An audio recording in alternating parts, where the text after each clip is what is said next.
नमस्कार विद्यार्थी मित्रांनो, स्वागत आहे तुमच्या आपल्या यूट्यूब चॅनलवर। आजच्या व्हिडिओमध्ये आपण दोन मोठ्या भरती परीक्षांविषयी माहिती घेणार आहोत। या दोनही परीक्षा तुमच्यासाठी महत्त्वपूर्ण आहेत, म्हणून हा व्हिडिओ तुम्ही शेवटपर्यंत बघायला पाहिजे। यापैकी सेकंड नंबरची ॲडव्हर्टाइजमेंट तुमच्यासाठी जास्त महत्त्वपूर्ण आहे, त्याबाबतच मी व्हिडिओ बनवणार होतो। सेकंड नंबरच्या ॲडव्हर्टाइजमेंट बाबत मी एक सेपरेट व्हिडिओ बनवणार होतो, परंतु तेवढ्यातच एक बघा नवीन ॲडव्हर्टाइजमेंट आली आणि त्या ॲडव्हर्टाइजमेंटला सुद्धा मी यामध्ये इन्क्लूड केलेलं आहे। ओके, अशा प्रकारे दोन मोठ्या भरती परीक्षांविषयी आजच्या व्हिडिओमध्ये आपण माहिती घेणार आहोत। हा व्हिडिओ तुम्ही कुठेही स्किप करू नका। आता आपण आजच्या व्हिडिओला सुरुवात करूया। तर बघा विद्यार्थी मित्रांनो, ही आजची आपली पहिली ॲडव्हर्टाइजमेंट आहे। शॉर्ट नोटीस आहे बघा, संपूर्ण ॲडव्हर्टाइजमेंट आतापर्यंत आलेली नाही। हा व्हिडिओ तुम्ही बघतपर्यंत कदाचित संपूर्ण ॲडव्हर्टाइजमेंट आलेली असेल। हा व्हिडिओ मी 5 तारखेला बनवून राहिलेलो आहो आणि 5 तारखेला त्याची ॲडव्हर्टाइजमेंट आलेली आहे। ओके, 5 जानेवारीला याची जी आहे ॲडव्हर्टाइजमेंट आलेली आहे आणि रेल्वेतर्फे ही ॲड आहे बघा। रेल्वेतर्फे ॲड आहे। 7 तारखेपासून फॉर्म भरायला सुरुवात होणार आहे आणि 6 तारखेपर्यंत म्हणजे 6 फेब्रुवारीपर्यंत ही ॲडव्हर्टाइजमेंट सुरू राहणार आहे। टोटल जागा बघा 1036 जागांसाठी ही ॲडव्हर्टाइजमेंट आलेली आहे। वेगवेगळ्या पोस्ट आहेत, या पोस्ट तुम्ही स्वतः बघून घेऊ शकता। याबाबत संपूर्ण नोटिफिकेशन आपल्या टेलिग्राम चॅनलवर मी दिलेलं आहे। टेलिग्राम चॅनलची लिंक मी तुम्हाला डिस्क्रिप्शन बॉक्समध्ये दिलेली आहे। त्या लिंकवर क्लिक करून तुम्ही आपलं टेलिग्राम चॅनल जॉईन करून घेऊ शकता। या ज्या सर्वच्या सर्व पोस्ट आहे, यासाठी बघा वेगवेगळं क्वालिफिकेशन लागणार आहे। तर यासाठी तुम्हाला संपूर्ण जी ॲड आहे त्याची तुम्हाला बघा वाट बघावी लागेल। तुम्ही हा व्हिडिओ बघत असताना सुद्धा संपूर्ण ॲडव्हर्टाइजमेंट आलेली असू शकते आणि ती संपूर्ण ॲडव्हर्टाइजमेंट आपल्या टेलिग्राम चॅनलवर तुम्हाला मिळून जाणार आहे। ओके, तर यामध्ये बघा तुम्हाला तुमच्या जी RRB आहे बघा, इथे RRB मुंबई असेल, RRB मुंबई तुम्हाला इथे मिळून जाणार आहे। यांच्या बघा वेबसाईटवर जाऊन तुम्ही हे बघा, वेबसाईटवर जाऊन RRB मुंबईच्या वेबसाईटवर जाऊन तुम्ही याबाबत आणखी जास्त इन्फॉर्मेशन घेऊ शकता। ज्या बघा RRB मध्ये तुम्हाला फॉर्म भरायचे आहे, तिथे त्यांच्या वेबसाईटवर जाऊन तुम्हाला जास्तीत जास्त इन्फॉर्मेशन घेऊन घ्यायची आहे। ओके, काही विद्यार्थी आपले जे महाराष्ट्रातील आहे, काही विद्यार्थी बिलासपूरमध्ये सुद्धा फॉर्म भरत असतात। ओके, आता जेव्हा NTPCचे फॉर्म विद्यार्थ्यांनी भरले तर काही विद्यार्थ्यांनी बिलासपूरमधून सुद्धा फॉर्म टाकलेले होते। नागपूर, भंडारा, गोंदिया, गडचिरोली येथील जे विद्यार्थी होते यांच्यापैकी भरपूर विद्यार्थ्यांनी बिलासपूरमधून सुद्धा फॉर्म भरलेले आहेत। तर असे जर तुम्ही असाल, अशा प्रकारचे जर तुम्ही वेगळ्या ठिकाणी फॉर्म भरत असाल तर तुम्हाला बघा त्यांची वेबसाईट जाऊन तिथे चेक करायची आहे। ओके, डिटेल्ड नोटिफिकेशन लवकरच येणार आहे आणि यामध्ये बघा तुम्हाला 3 वर्षाचं एज रिलॅक्सेशन मिळणार आहे। ही आजची आपली पहिली ॲडव्हर्टाइजमेंट होती। आता आपण वळूया आपल्या सेकंड नंबरच्या ॲडव्हर्टाइजमेंटकडे। आता बघा विद्यार्थी मित्रांनो, ही तुमची सेकंड नंबरची ॲडव्हर्टाइजमेंट आहे। खूप जास्त इम्पॉर्टंट ही ॲडव्हर्टाइजमेंट तुमच्यासाठी आहे। आता खूप जास्त इम्पॉर्टंट मी का म्हणून राहिलेलो आहो, तर ते तुम्हाला ही जे संपूर्ण ॲडव्हर्टाइजमेंट मी तुम्हाला वाचून दाखवणार तेव्हा तुम्हाला कळून येणार आहे। ओके, आणि यासाठीच मी एक सेपरेट व्हिडिओ बनवणार होतो, परंतु तेवढ्यातच बघा नवीन ॲडव्हर्टाइजमेंट आली आणि ती सुद्धा मी यामध्ये इन्क्लूड केलेली आहे। नाहीतर फक्त आणि फक्त या एका ॲडव्हर्टाइजमेंटसाठी सेपरेट व्हिडिओ येणार होता। ओके, आता यामध्ये बघा 2 पदे आहेत। ओके, सुपरिटेंडंटचे पद आहे, त्यानंतर ज्युनियर असिस्टंटचे पद आहे। अशा प्रकारे 2 पदे आहेत। 31 तारखेला याची ॲडव्हर्टाइजमेंट आलेली होती आणि लास्ट डेट नंतर सांगतो मी तुम्हाला। इथे बघा टोटल पदे किती आहेत, हे बघा सुपरिटेंडंटची पदे आहेत 142 आणि ज्युनियर असिस्टंटची पदे आहेत 70। आता यामध्ये बघा फॉर्मची सुरुवात झालेली आहे 2 जानेवारी रोजी आणि 31 जानेवारीपर्यंत तुम्ही याचा फॉर्म भरू शकता। ऑलमोस्ट 20 दिवस तुम्हाला इथे मिळालेले आहे। ओके, 20 दिवस तुम्हाला इथे मिळालेले आहे। या 20 दिवसांमध्ये तुम्हाला इथे फॉर्म भरायचे आहे। ओके, आता बघा विद्यार्थी मित्रांनो, एज रिलॅक्सेशन सुद्धा तुम्हाला मिळणार आहे। SC ST विद्यार्थ्यांना 5 वर्षे, OBC विद्यार्थ्यांना 3 वर्षे, अशा प्रकारे तुमच्या कॅटेगरीचं जे आहे एज रिलॅक्सेशन तुम्ही बघून घेऊ शकता। ओके, आता बघा विमन लिहून नाही इथे, मुलींसाठी बघा सेपरेट आहे। 10 वर्षाचं एज रिलॅक्सेशन मुलींसाठी बघा सेपरेटली इथे देण्यात आलेलं आहे। ठीक आहे, तर अशा प्रकारे बघा तुमचे जे आहे एज रिलॅक्सेशन तुम्ही स्वतः बघून घेऊ शकता। ओके, त्यानंतर एज वगैरे किती राहणार आहे हे तुम्हाला बघा इथे तुम्हाला माहिती पडणार आहे। ओके, इथे तुम्हाला संपूर्ण क्वालिफिकेशन देण्यात आलेलं आहे. सुपरिटेंडेंट पदासाठी बघा तुमच्याकडे बॅचलर्स डिग्री पाहिजे, म्हणजेच डिग्री पाहिजे कोणत्याही युनिव्हर्सिटीची तुमच्याकडे डिग्री असेल, कोणत्याही ब्रांचची असेल तरीसुद्धा तुमच्याकडे ते चालणार आहे.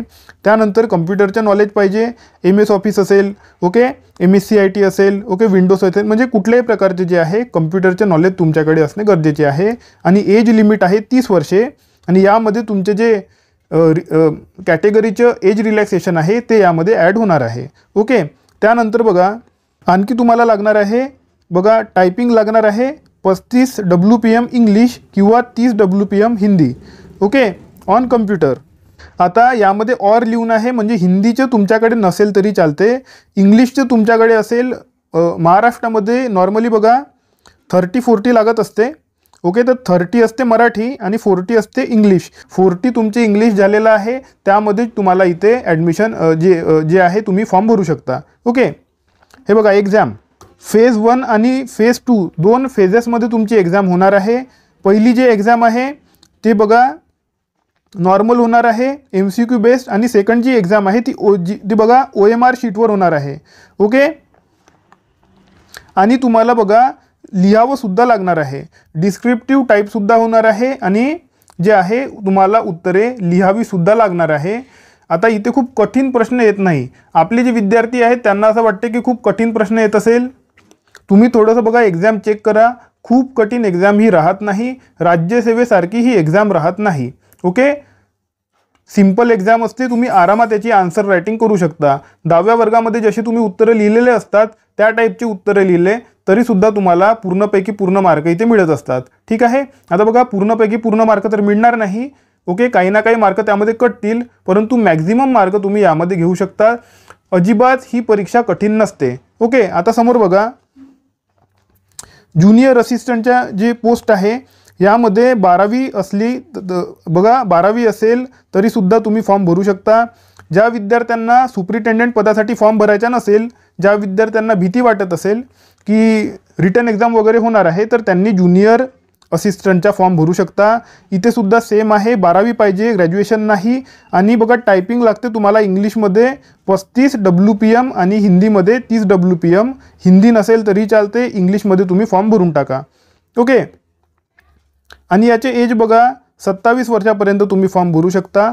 तुमच्या कॅटेगरीची एज लिमिट तुम्ही यामध्ये ॲड करून घ्यावा. ओके, आता बघा मेथड ऑफ रिक्रुटमेंट फक्त एक एक्झाम होणार आहे, फक्त प्रिलिम होणार आहे याची. ओके, सरळ सेवा आहे.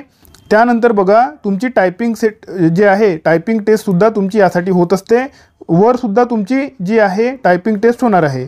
सुपरिटेंडंट पदासाठी सुद्धा तुमची टायपिंग टेस्ट होणार आहे आणि ज्युनियर असिस्टंट पदासाठी सुद्धा तुमची टायपिंग टेस्ट होणार आहे. फक्त 35 वर्ड पर मिनिटसाठी तुमची जी आहे टायपिंग टेस्ट होणार आहे आणि फक्त इंग्लिशची होणार आहे. ओके, हिंदीची तुमची होणार नाही. ओके, आता त्यानंतर बघा एक्झाम फीस 800 रुपये एक्झाम फीज आहे open category. Okay, open OBC EWS आणि SC ST PWBD एक सर्व्हिसमॅन विमन आणि डिपार्टमेंटल कॅन्डिडेटसाठी कुठल्याही प्रकारची फीज नाही. ओके, म्हणजेच काय आहे तर अनरिझर्व्ड OBC आणि EWSचे जे मेल कॅन्डिडेट्स आहेत, मुलं जे आहेत, मुलांसाठी फीज आहे. ओपन कॅटेगरी OBC आणि EWSच्या मुलांना फीज आहे, बाकी कुणालाही फीज नाही. ओके, त्यानंतर बघा स्कीम ऑफ एक्झामिनेशन्स इथे बोलत होतो मी. बघा परीक्षा तुमची कशी होणार आहे. ज्याप्रमाणे ही परीक्षा होत असते, साऊथ इंडियाचे भरपूर विद्यार्थी हा फॉर्म भरतच नाही, महाराष्ट्रातील सुद्धा विद्यार्थी हा फॉर्म भरत नाही, राजस्थान आणि गुजरातमधील सुद्धा भरपूर विद्यार्थी ओके हा फॉर्म भरत नसतात.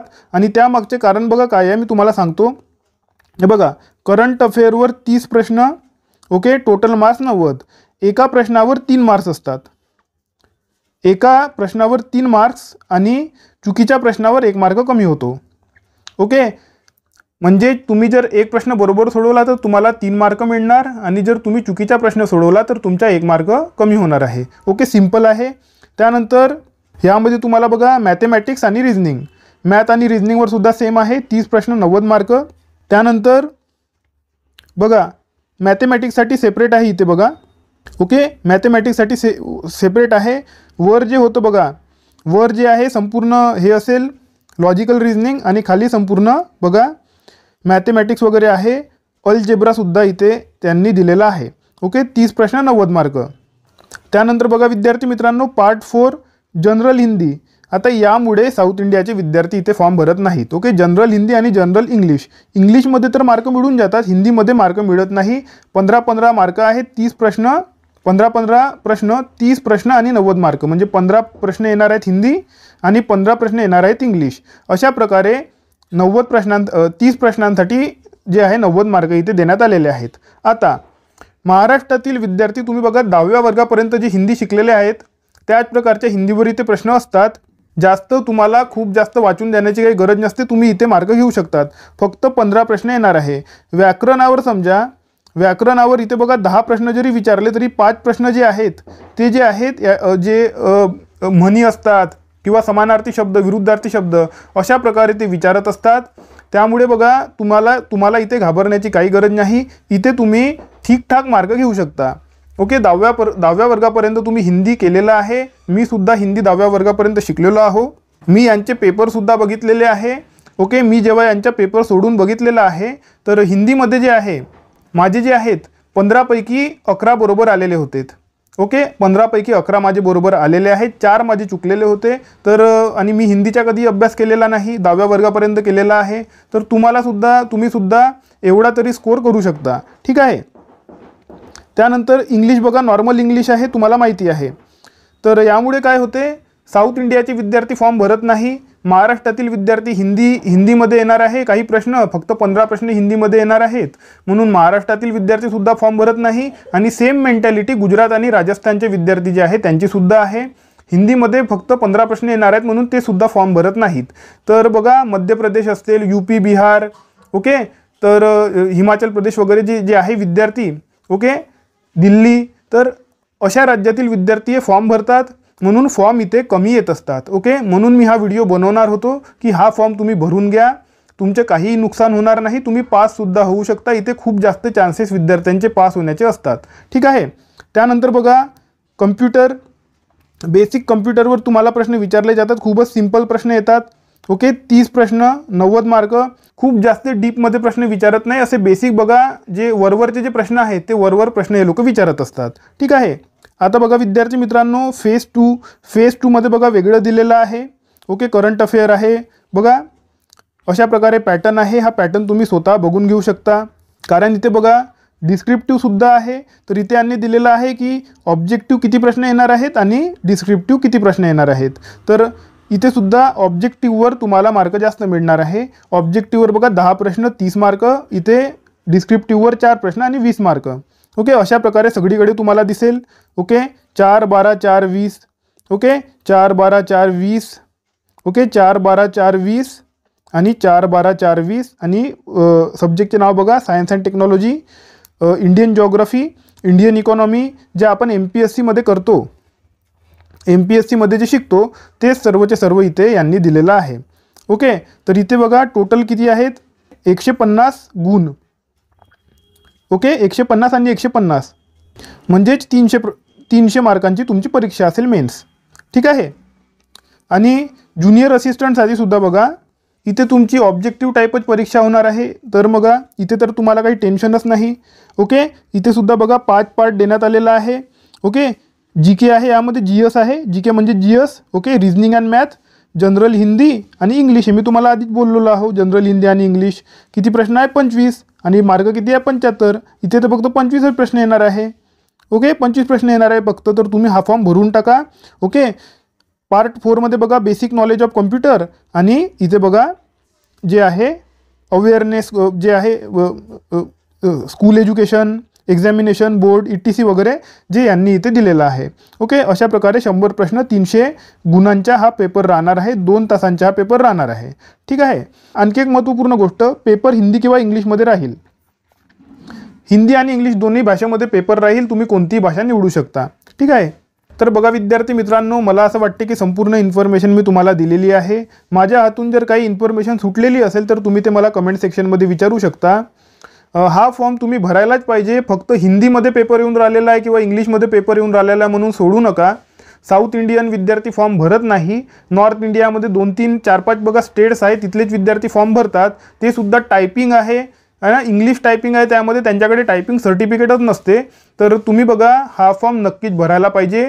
खूप कमी फॉर्म याचे येणार आहेत, इथे तुम्ही लागू शकता. ठीक आहे, कमीत कमी बघा सरळ सेवेच्या तरी भरून टाका, ज्युनियर असिस्टंटच्या. ओके, आपलं टेलिग्राम चॅनल जॉईन करा आणि व्हॉट्सॲप चॅनलसुद्धा जॉईन करा.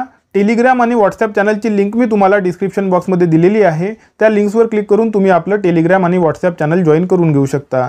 आता आपण भेटूया आपल्या पुढच्या व्हिडिओमध्ये. तोपर्यंत अभ्यास करत राहा. या व्हिडिओला लाईक करा, चॅनलला सबस्क्राईब करा आणि बेल आयकॉन प्रेस करून टाका. धन्यवाद.